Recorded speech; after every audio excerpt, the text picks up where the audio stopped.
In order to understand an individual's identity, we need to look at this individual from an intersectional perspective, meaning that various components of an individual contribute to their identity. Unfortunately, many people fail to recognize that individuals who are disabled have other intersecting identities that make up who they are as a person and how they fit into the social world. When it comes to forming first impressions, the primacy effect influences our impressions and impacts how we form impressions about others.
According to the primacy effect, when forming first impressions, the first trait we perceive in others influence how we view information that we learn later on. Many individuals look at physical attributions that influence the way they think about others. If an able-bodied individual defines an individual with disabilities by their wheelchair or physical characteristics, it may impact how we treat this person in the future. Heuristics are methods in which we use to make judgments. Some individuals may use availability heuristics to understand the world and people around them.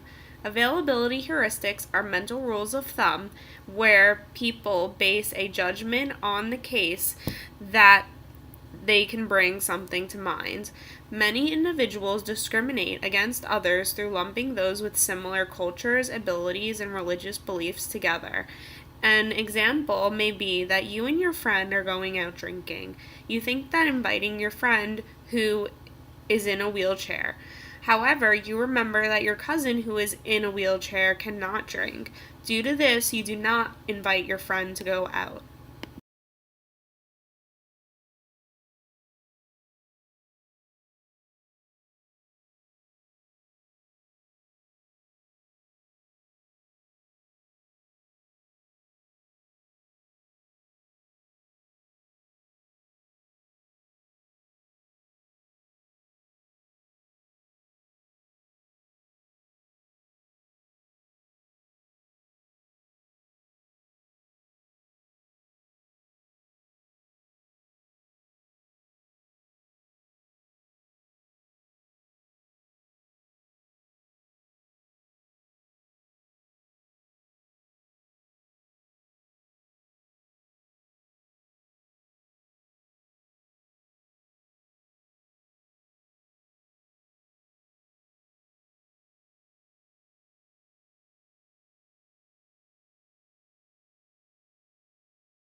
Fundamental attribution errors are made by others when we overestimate the extent to which other people's behavior is due to internal or dispositional factors, and to underestimate the role of situational factors. A fundamental attribution error can be made by healthcare providers during primary visits through not asking a teenager with a disability if they smoke, drink, or are sexually active. This error was made based on the healthcare provider's attribution error in thinking that because this person is disabled, they do not participate in drinking, smoking, or sexual activity. However, this healthcare provider is underestimating other traits of this individual. Most importantly, that this individual is a teenager and many teenagers experiment with drugs, alcohol, and their sexuality. Perceptual salience also plays a role in this example of providing adequate health care to disabled individuals. Perceptual salience is when seemingly important information is the focus of one's attention. If a healthcare provider is treating an individual with a disability, they may be more inclined to focus on how this person is functioning with their disability, the severity of their disability, and possible cures or solutions to assist in daily functioning, rather than other aspects of the individual's well-being that would normally be covered in a primary healthcare visit.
Schemas are mental structures people use to organize their own knowledge about the social world around them.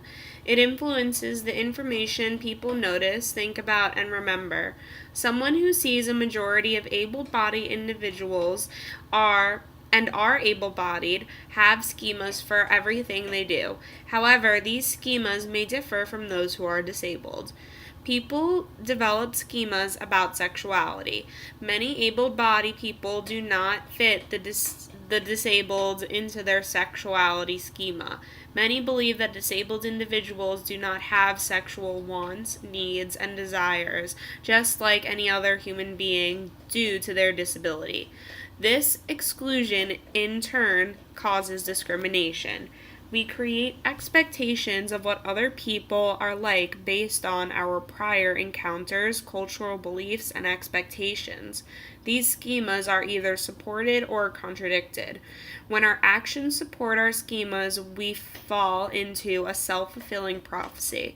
An example of this can be seen in a healthcare setting. There are many healthcare providers that simply skip over questions like, "Are you sexually active?" to an individual that is disabled during annual visits.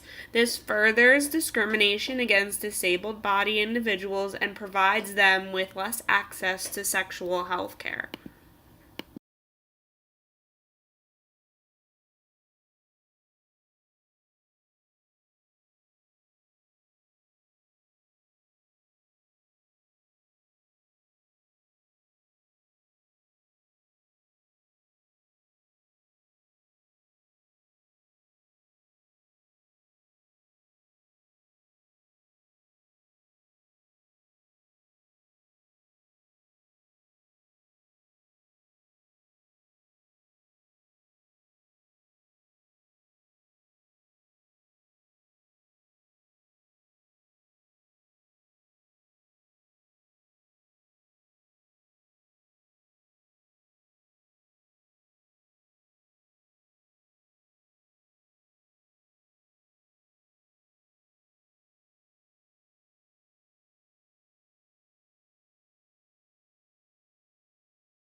There are various sources that influence individuals on how we perceive, interpret, and behave in situations. Social norms are implicit or explicit rules a group has for acceptable behaviors, values, and beliefs. We rely on informational social influences and let others guide our own behaviors, especially when we are unfamiliar or unsure about something. The media provides vast amounts of information. Much of this information is used as a way to persuade one to think similarly. propaganda is used throughout the media in order to manipulate attitudes and behaviors. In many television shows, advertisements, commercials, etc., there is a lack of representation of the disabled community, meaning the norm of a majority of these ads are able bodied people. In turn, this creates an image of what one should look like according to social standards. However, the underrepresentation of disabled bodies can create negative feelings, attitudes, and beliefs about these individuals who vary from the norm.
A person's social identity is the part of one's self concept that is based on their identification with various social affiliations.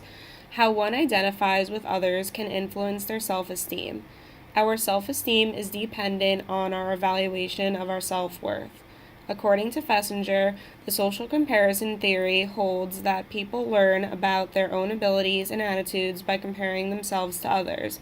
But what happens when there is an underrepresentation of people who look, think, act like you do? Social media emphasizes an ideal image of what others compare themselves to. These comparisons are upward social comparisons. People who have disabilities are rarely represented and presented in the media. This can lead to feelings of negative self concept and self worth. Social media worsens the situation through the sexualization of an ideal body image. A recent post by a young woman with muscular dystrophy sheds light on this prejudice. This young woman recreated a photo that was posted by Kim Kardashian. She used her disabled body representation and society's normalized body representation side by side and posted it to her Instagram. However, shortly after her post, her photo was deleted due to nudity and pornography terms, even though the original photo Kim posted was not censored. This censorship can dictate the perceptions of what others believe are approved and disapproved by others, our injunctive norms.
In order to change perspectives and biases, we need to begin to adjust the way that we think about the surrounding world and about others.